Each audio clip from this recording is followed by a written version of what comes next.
You're watching Pyro Media Network.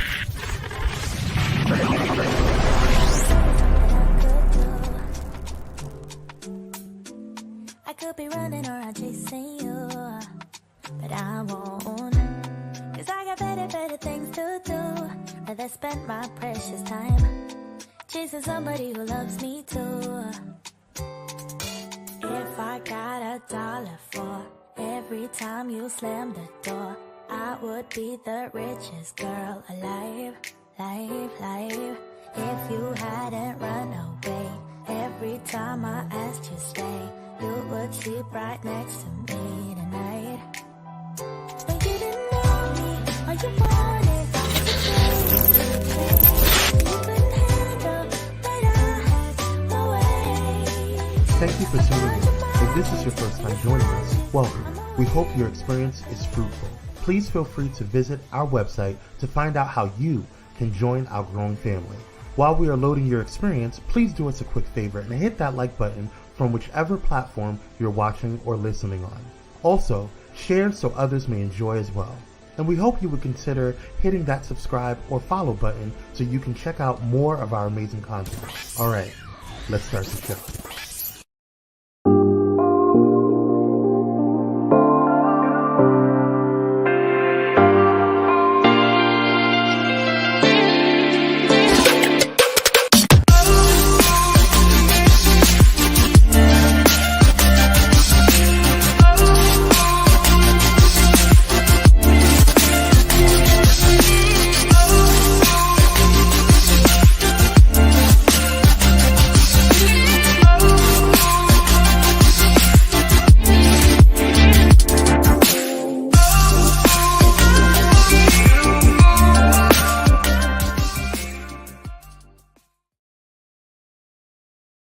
Hey everyone.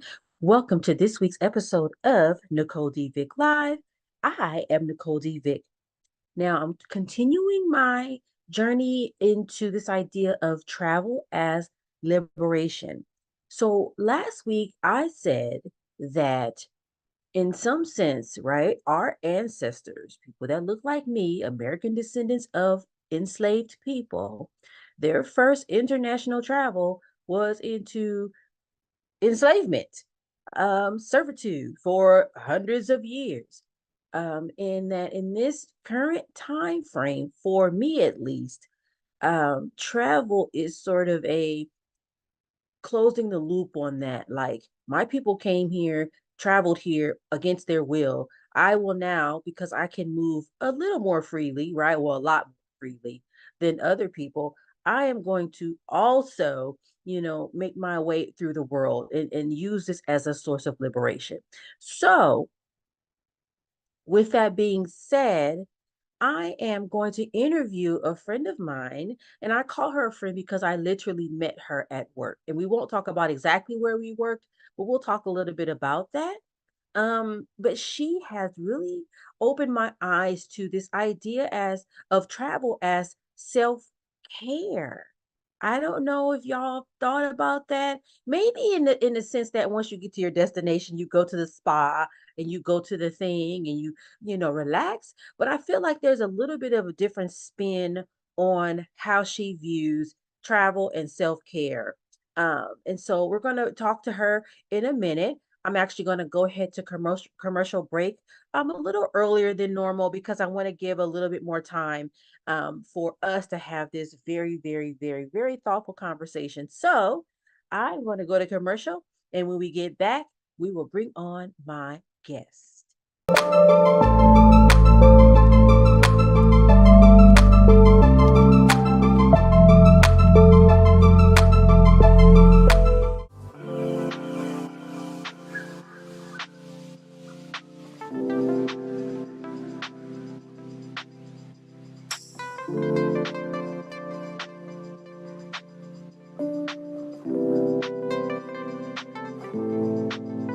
Because self-care should be luxurious.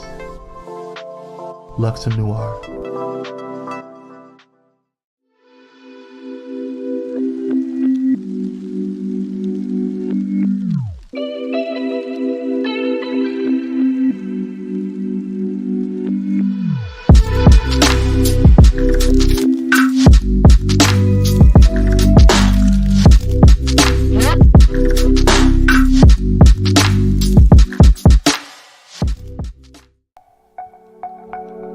Are you ready for enlightening conversations that transcend boundaries? Get ready for Conversations with Clergy, brought to you by the HIV Vaccine Trials Network. In partnership with the world's largest publicly funded international collaboration, the HVTN is dedicated to evaluating vaccines to prevent HIV and COVID-19. But their impact doesn't stop there. The HVTN is at the forefront of advancing vaccinology, social and behavioral sciences, statistics, immunology, and even contributing to the research on tuberculosis and COVID-19 vaccines.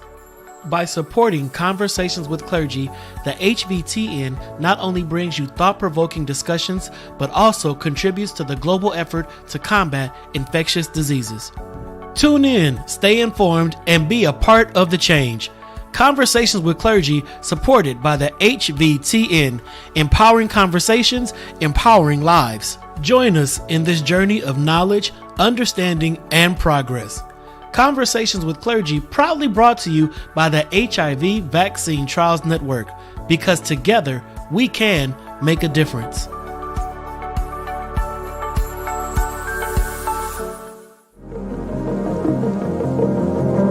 Hey pilots, did you know that you can now catch the electrifying sounds of Bulletin Flight Radio anywhere you go? Yes, you heard it right. Tune in to the high-flying beats and soaring melodies by downloading the TuneIn app on your mobile device. Just search for Bulletin Flight Radio and hit play. It's that easy.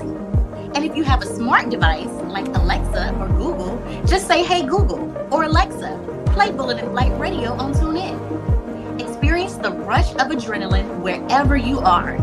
Listen to Bulletin Flight Radio on TuneIn using your Alexa or Google devices. Soaring through the skies has never sounded this good. Don't miss out on the ultimate musical journey. Tune in now to Bulletin Flight Radio on TuneIn and let the music take you on an unforgettable ride. Get ready to elevate your listening experience. Brought to you by Bulletin Flight Radio.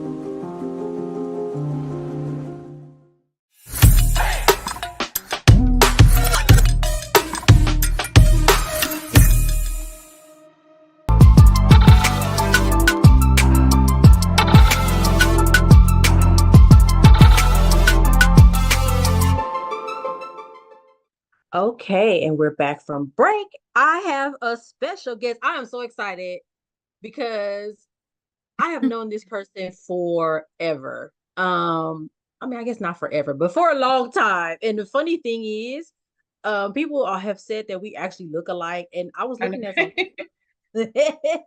and she actually does look. We do look alike.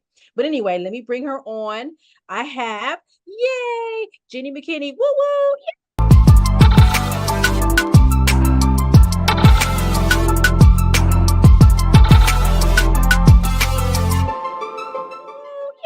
Hello.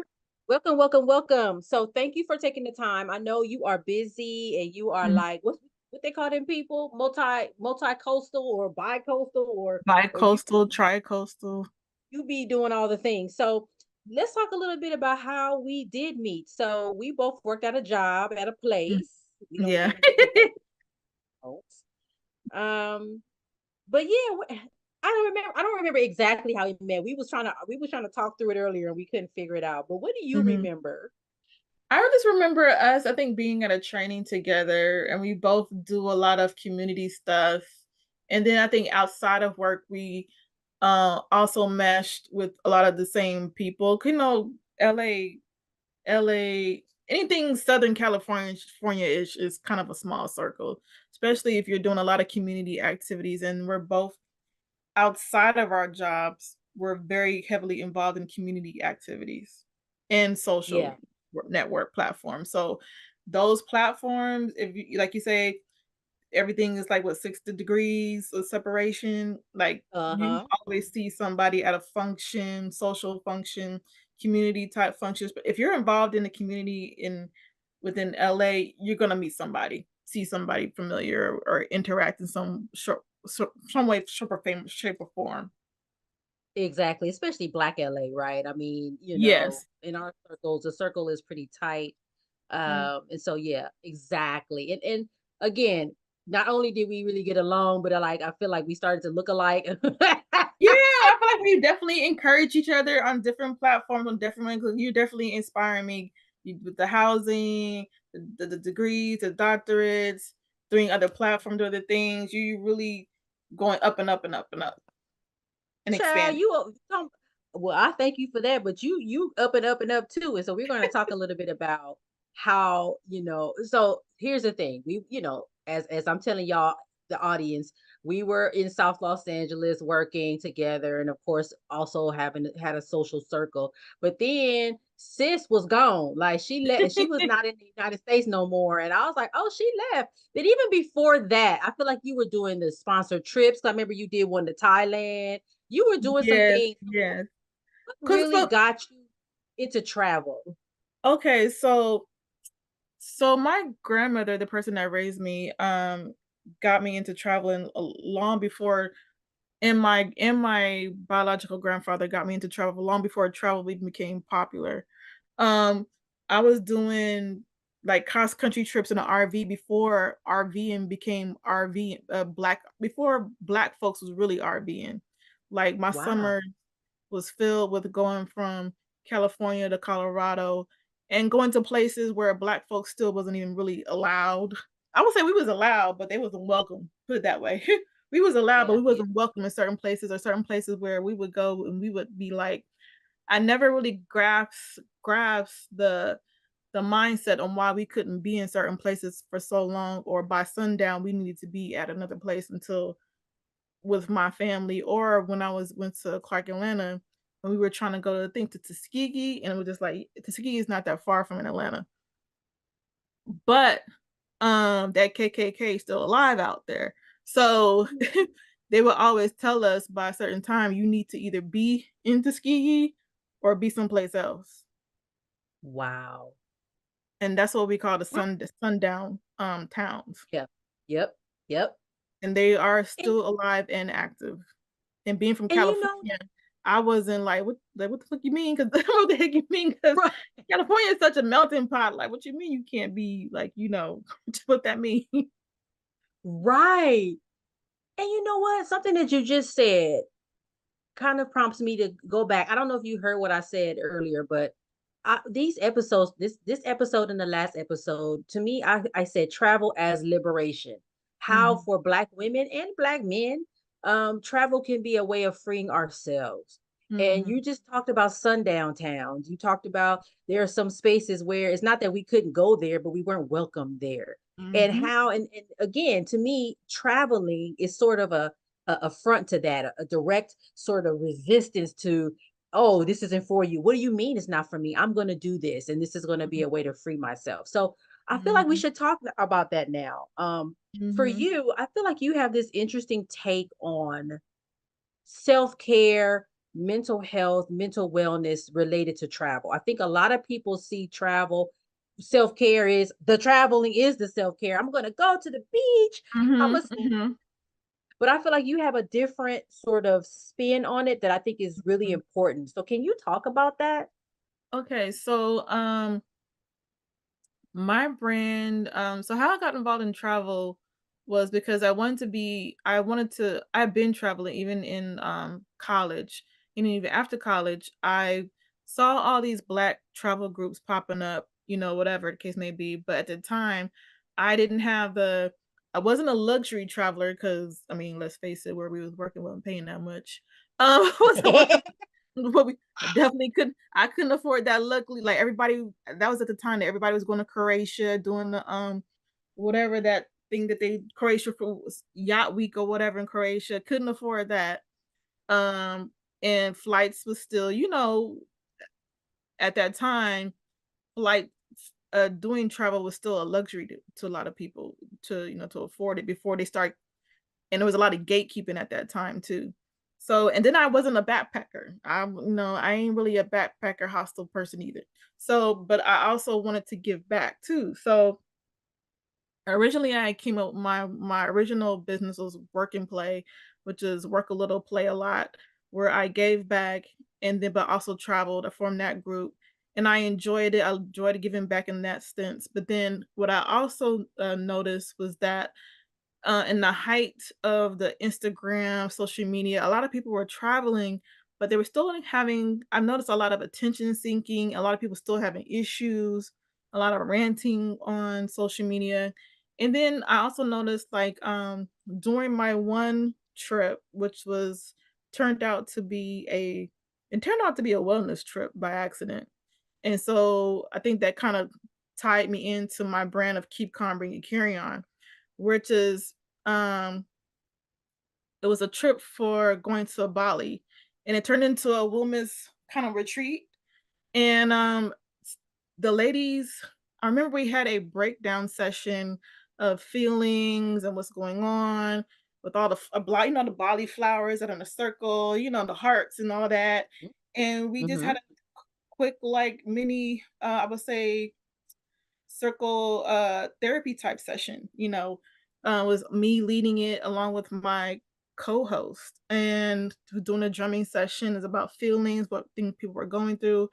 And at first I was actually very scared to do it because I was really scared to have an all-female trip. And I was so glad I did it. Because usually I have co-ed trips.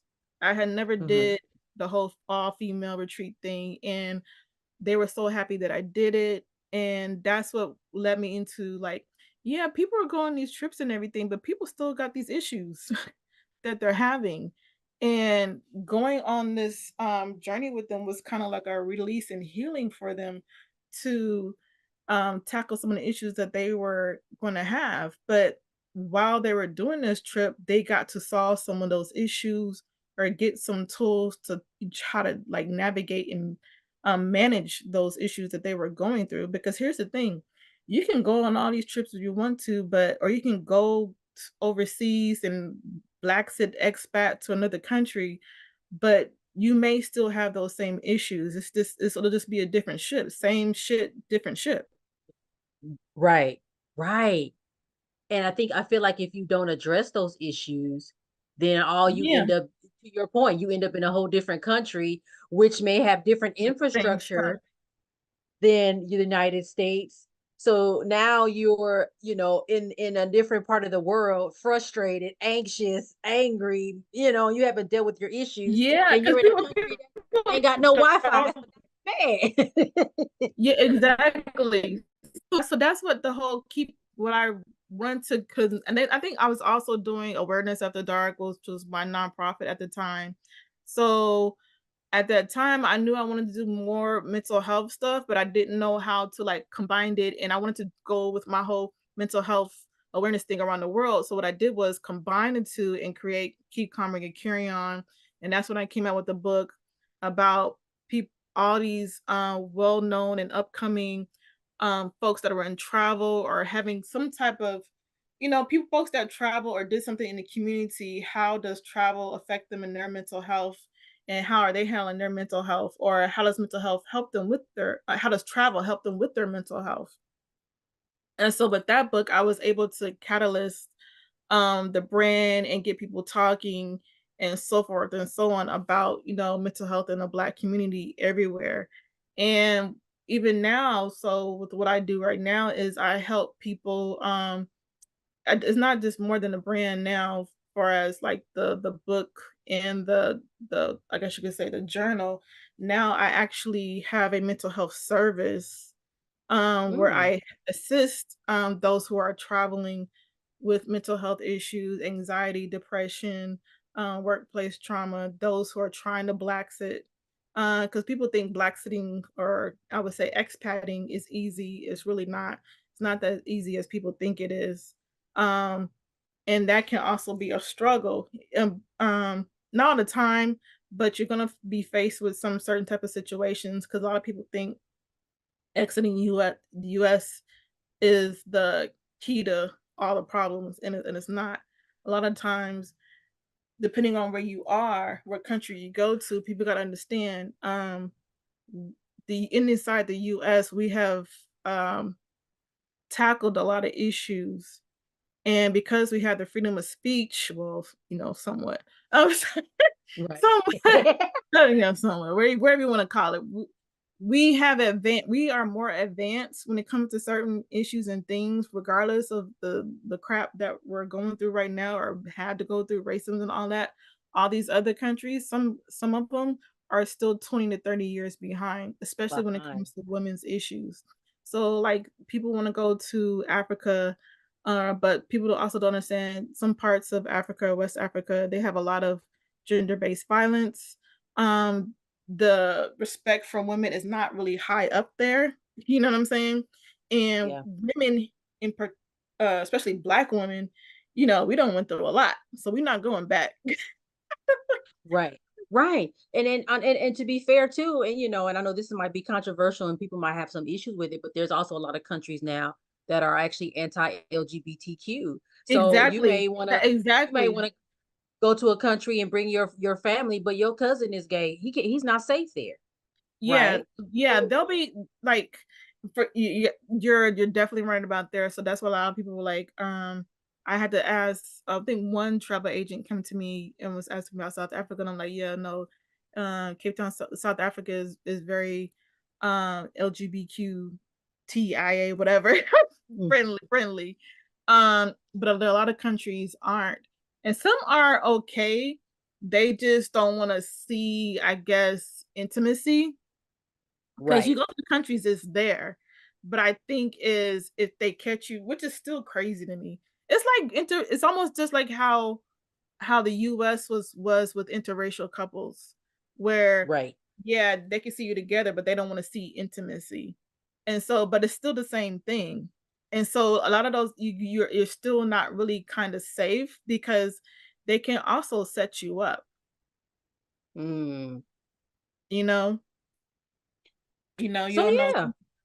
Yeah, so but the thing with the wellness in as far as like travel related, a lot of people like people travel for different reasons. Not everybody's traveling for a happy reason.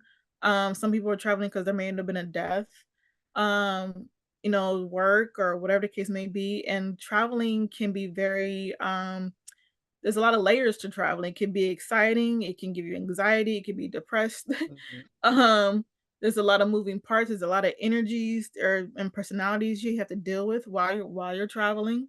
And Yep. it can also be exhausting. And so it's also my brand is all about taking care of that person while they're traveling. People that are in the travel industry go through a lot. It's very stressful, and the pay is not all that great depending on your position that you're in the travel industry. And like I said, as well, digital nomads and expats. It looks easy. It looks pretty on Instagram, Yep. YouTube, Facebook, and stuff like that. And don't me wrong, I enjoy it. I post videos too, but I also keep it real. My foodie video, I love my food videos. But sometimes sometimes you go through certain things where it can be an issue. Like for example, and while I was in Ghana, I thought I was about to die because I had food poisoning. People Mm. don't talk about those type of things where I was pretty much laid out on my ass, and my friends had to come get me. The Uber, luckily not the Uber, the Airbnb host, luckily she was very nice, and I felt sorry for them, but they helped. I did give them extra tip because it was not cute. It was Oh not my God. cute. But yeah, it can being a digital nomad and being an expat, it can also be lonely. It can be depressing sometimes. It can be frustrating because certain infrastructures and laws and other things are not the same as the US, of course. And just it can be some, I guess you could say, learning curves. It could also be Mhm. due to dialect or language. Nah, understanding issues, not being able to understand each other. So, and since trying to have sense of community, friendships, things of that nature, life still goes on. It's just in a different place. And you're also navigating cultures. You know what I'm Yep. saying? Culture differences. Hell, when a dollar don't match, you Yeah. know, when the dollar and stuff be up and down, the rand be up and down, the CD or whatever, don't be messing. Also you can have, if you're doing no matter expat, if you make your money online, a lot of these countries may have electricity issues, internet Yep. issues. A lot of people don't understand that a lot of times you sometimes pay more being a digital nomad or expat because your stuff, because of the things that you do, if you're very dependent on electricity, Wi-Fi, um, et cetera, and having those things run efficiently, you're paying a little bit more Yeah. than Yeah. the And I think local. that's you're definitely bringing up a really good, a fair balanced view. Like you said, I think everybody online, you see the fancy fruit. Oh my gosh, this looks so oh my God, I can't wait to leave. And it's like, but there's another side that I think people need to be aware of. But let's pivot real quick, because we're ending toward the end of our interview. Mm-hmm. And I want to talk to you about that journal that you wrote. And Mm-hmm. I'll share that it was really helpful. And I know I've told you this before, but I'll say it again for the benefit of the audience. It was very beneficial for me on my first trip to the continent, to the mother continent. I went to Ghana. And that journal really helped me to identify some of my feelings as I was traveling because I have anxiety around flying. 15-hour Mm-hmm. flight is not exciting to me. It's It's not.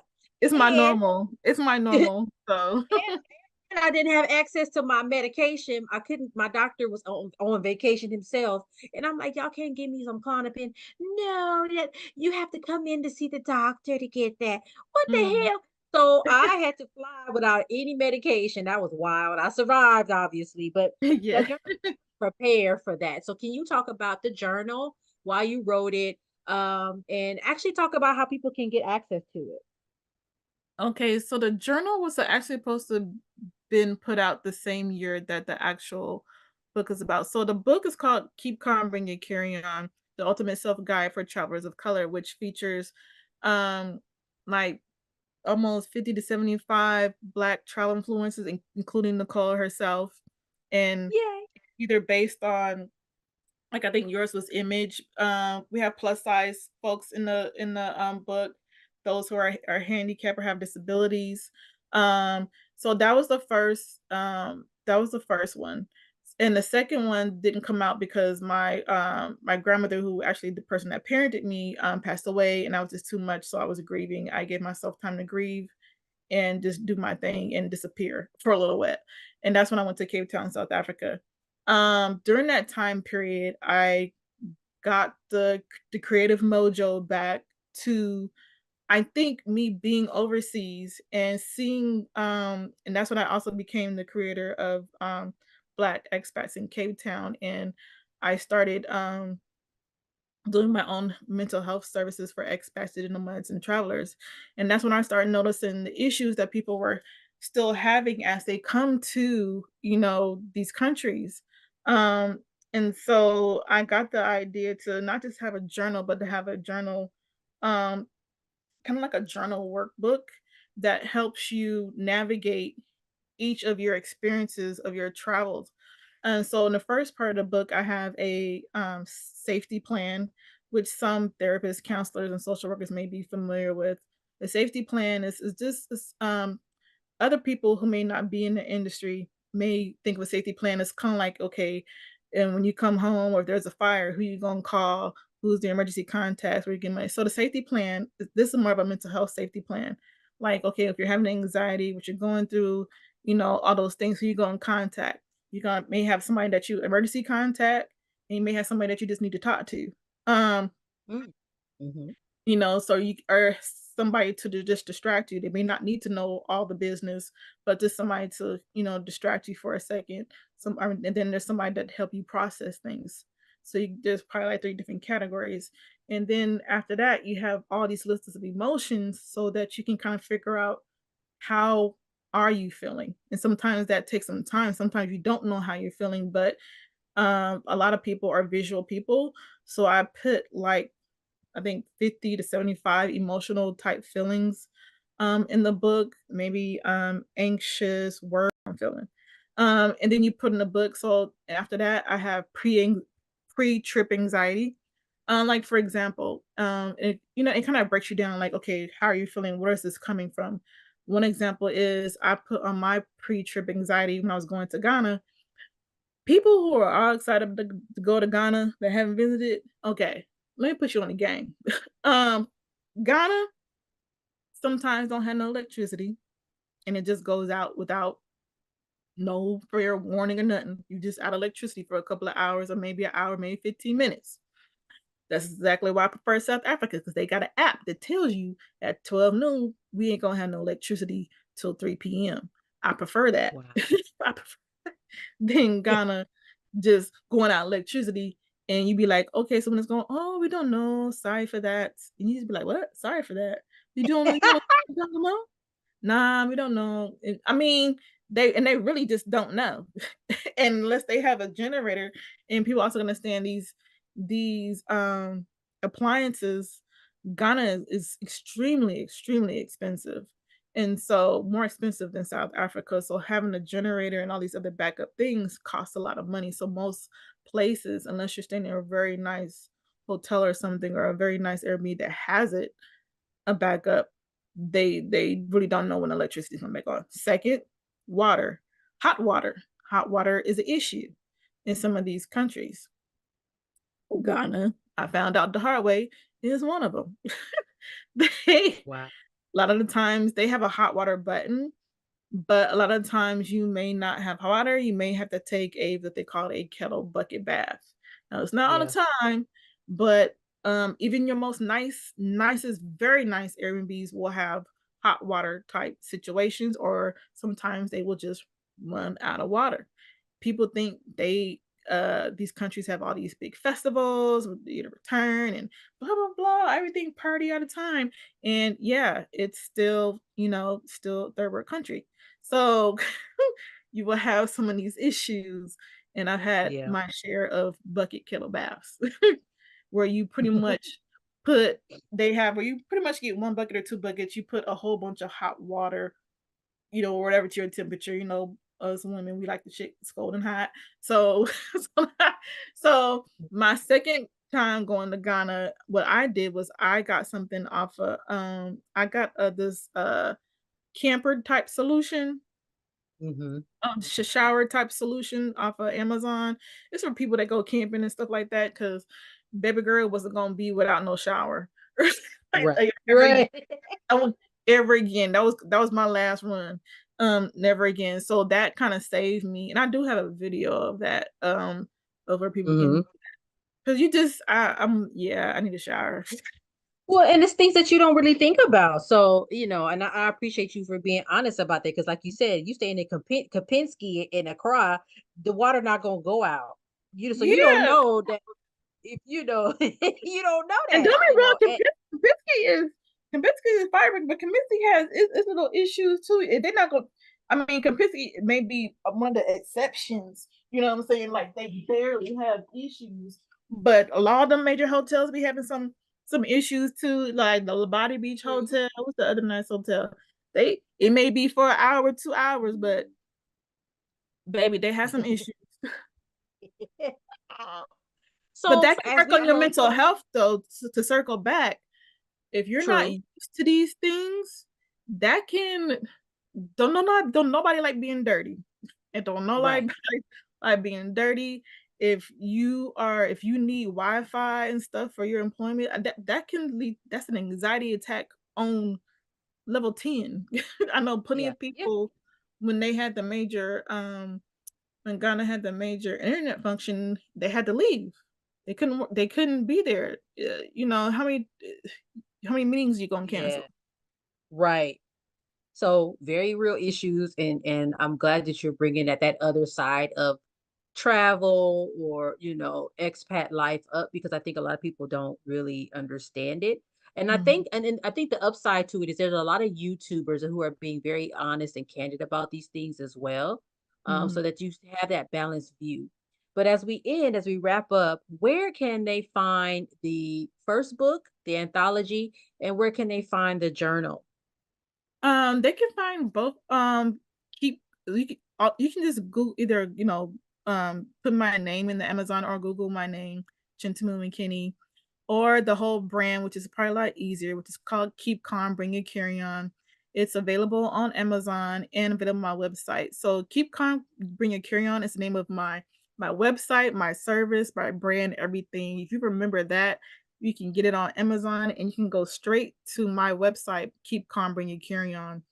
And it'll take you to everything as well. It will lead you to the Amazon link. It will lead you to my services. If you want a session with me for counseling services or mental health coaching services, or if you want to Blaxit, which is pretty much if you want to figure out how you can make your exit plan, or maybe if you want to just do take off for a year, how can I do that and still maintain my finances and job and everything else and still have some money coming in and come back to United States?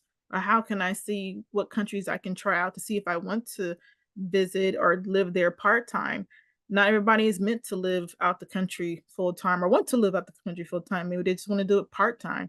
There's a lot of people that do that and still can maintain, their households, and also to make sure that, that their child's or their teenagers' mental health is sane while they're doing these things too. Because a lot of times parents, sometimes, not all, but sometimes they just think that they just think of finances when they're going abroad or trying to travel, whatever. They don't think about the mental health of their child as well. And so I assist with that as well too. Mm.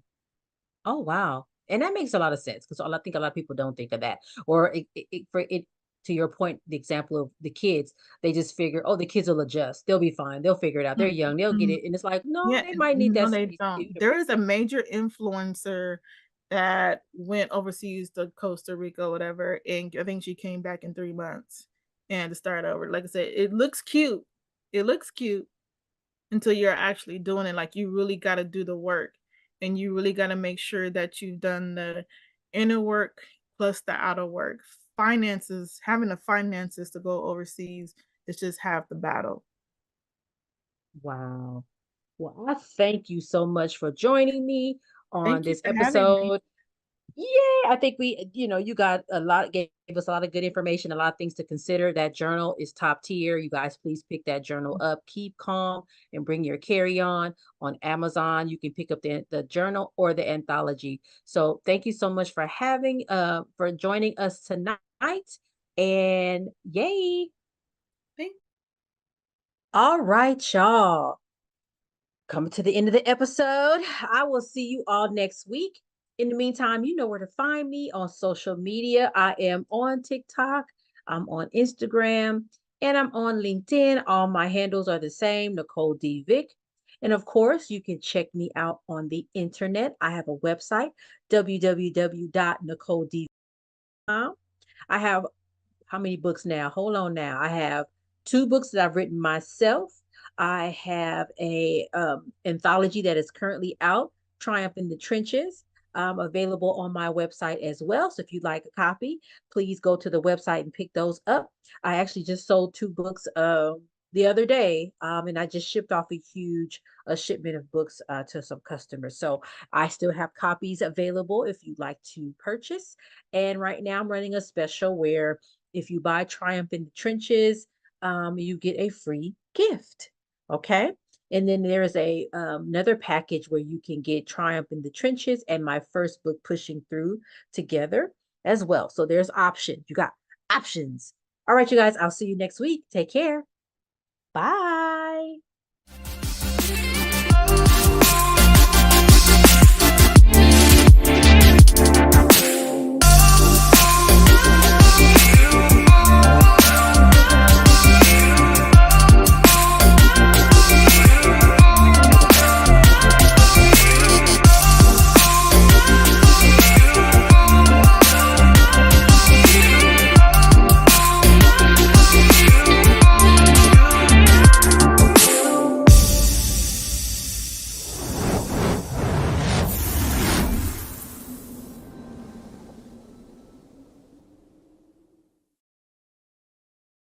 Thank you for watching Pyro Media Network. For more information, please visit pyromedianetwork.com.